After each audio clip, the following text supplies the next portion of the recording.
The minor pentatonic scale. Yeah, I've heard of that one.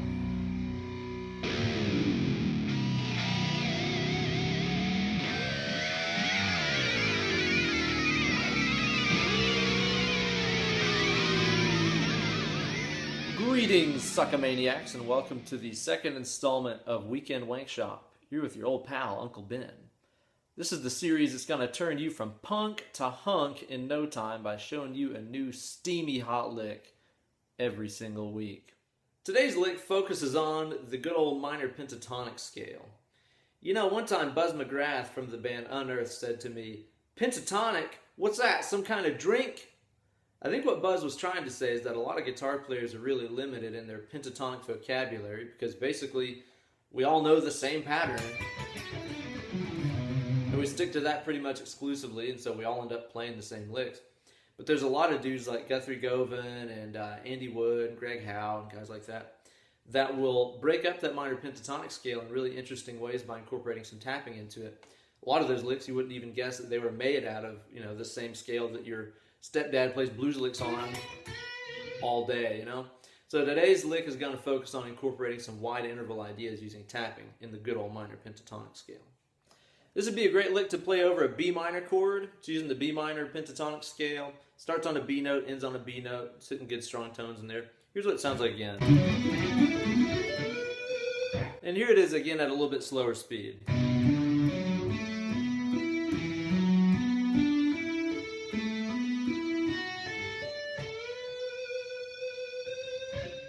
Alright, let's get down here and start learning the patterns that both hands are doing. That way we can start learning how to play this lick. It's kind of good to have a map of your patterns first whenever you're learning a lick like this. The left hand is playing the B minor pentatonic scale. If you don't know that one, Google it or something. It'll lead you right to it. I'll put the names of the notes in the scale on the screen here, and I'll show you the fret numbers here as well. Starting off on the E string, it's going to go 7 and 10. A string is going to go 7, 9. D string is 7, 9. G string is 7, 9. B string is 7, 10. And we don't use the high E string in this lick, but if you did, it would go 7, 10. 7, 10, 7, 9, 7, 9, 7, 9, 7, 10, 7, 10. Now that's the B minor pentatonic scale, and what I've done here is to take notes that are in that, which are B, D, E, F sharp, A, B, and put some of those notes higher up on the fretboard here so I can tap them on. So all these notes that I'm adding in here, they're not new notes or anything like that. They're notes that are already in the scale. I'm just putting them somewhere higher up. Here's the deal. The right hand is going to have this pattern. 14th fret E, 14th fret A, 14th fret D, 14th fret G, 15th fret B. So again, that's low to high here. 14, 14, 14, 14, 15. Those aren't any new notes. They're notes that are in this scale pattern. I've just moved them to a higher part of the board here so I can tap them on. Okay, so here's the deal. Here's how every lick is going to go. This lick has a triplet feel, which means that 3 notes are going to go by every beat. Triplet, triplet, triplet, triplet, triplet, and so on. Every lick is starting off with a left hand hammer-on from nowhere, which is kind of an Eddie Van Halen trick. What this means is that the left hand is going to start off by striking a note. All you're doing here is just doing a hammer-on, basically. Just smack down real hard on that note, and it'll spring out like that.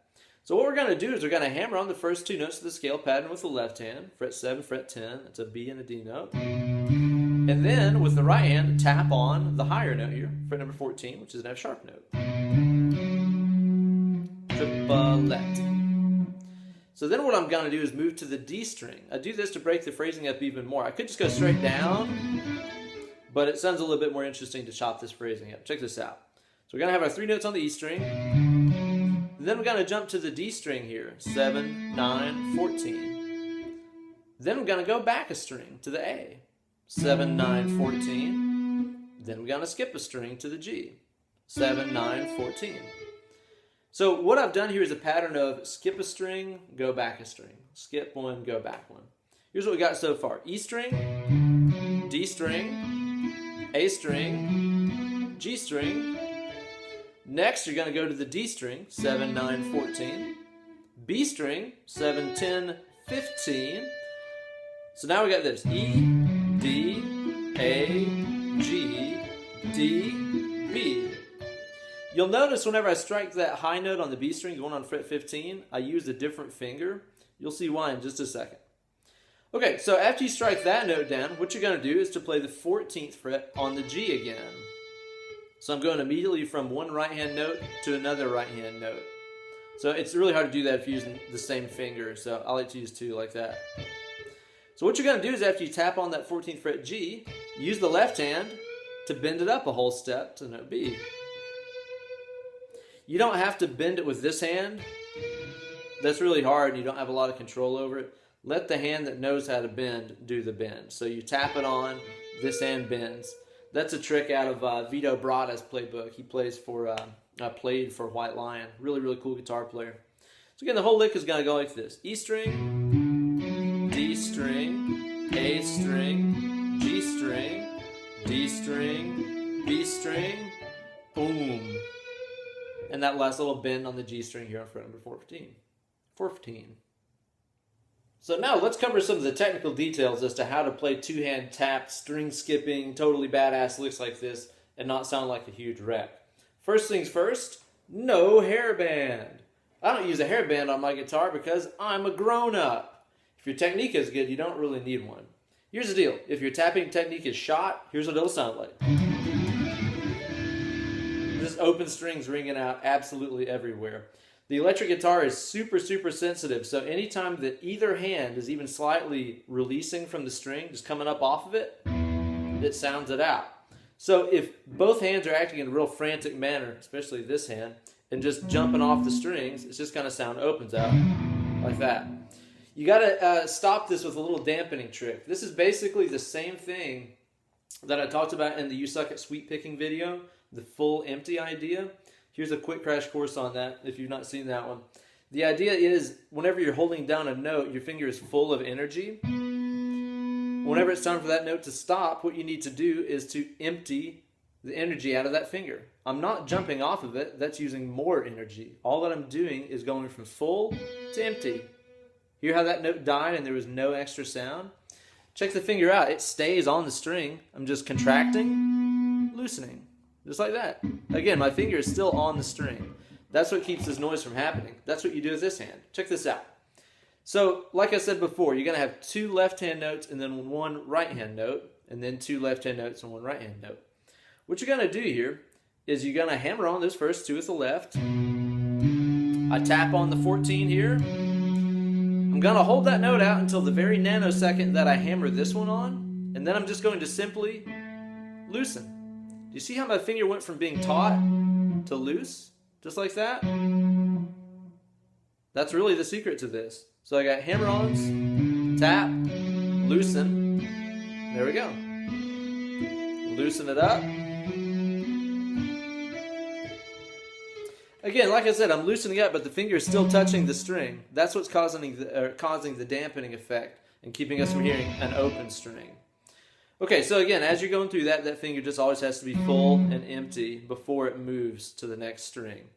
Now, to get this double clean, what you can also do is incorporate some of that progressive palm muting technique that I've talked about in some of my other videos too. After I'm done with the E string, I'm kind of muting it back here with the base of the hand. Not like that. I don't charge for mistakes, don't worry about that.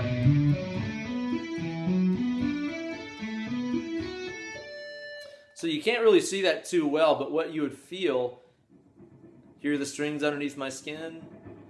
This is basically because I'm muting out the strings that I'm no longer using as I go through that lick.